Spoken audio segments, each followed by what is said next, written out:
Hi, you're watching Floyd Steinberg's YouTube channel.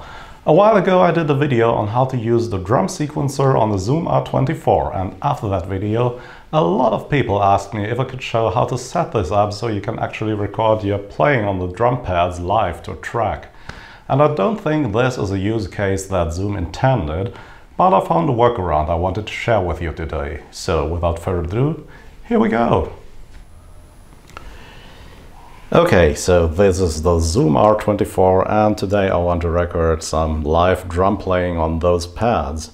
And normally, if you're using the drum sequencer, you would go to the rhythm section here and then just enter a sequence here on the sequencer, but it's not possible to record your live playing these drums.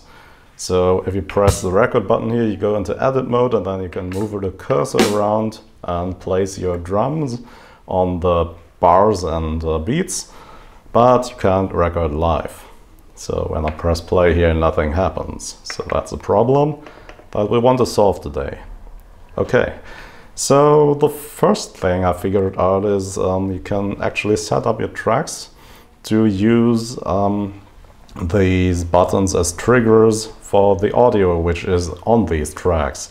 So first thing, I prepared some samples on this USB stick here, and I'm going to load these into my project. So press the USB button, then storage, file, load, and then here are 4 samples: closed hi-hat, kick drum, open hi-hat, and the snare drum. Let's load one of those into our project. Okay.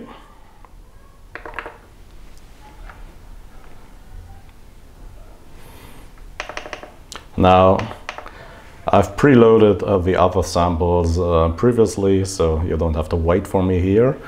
And the next thing I'm going to do is to go to the track menu, and then you can press the take button and then file, and then let's use the kick drum first. And now you want to turn on loop, and then the pad assigned to channel 1 should not be a gate but a one-shot.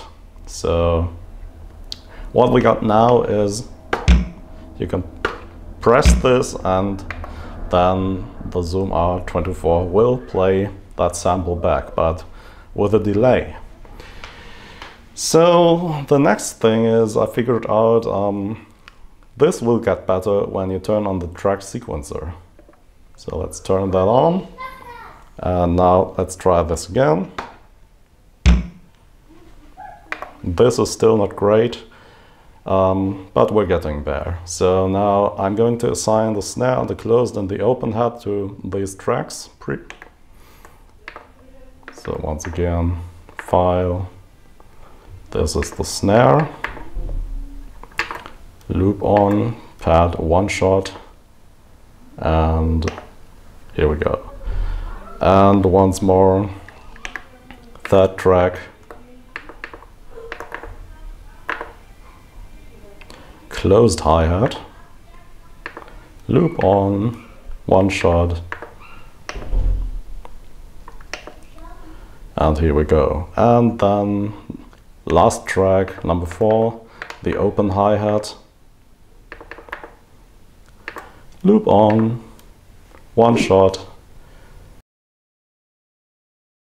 Okay, so now our samples are assigned to our tracks, and now you need to move the cursor with the cursor keys to here, and then adjust the quantizing to high. And now you can arm the master track and then just press record.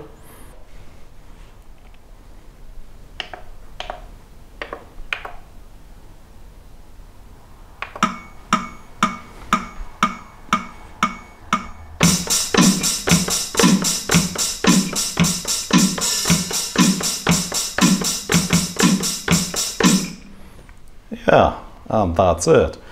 Now, after you recorded this, you can mute your drum tracks and then go to the track editor, and then on this track select the master track you just recorded.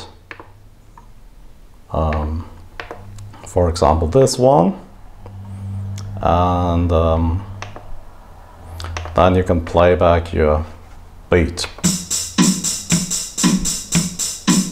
It's awful, but I think you will come up with better results.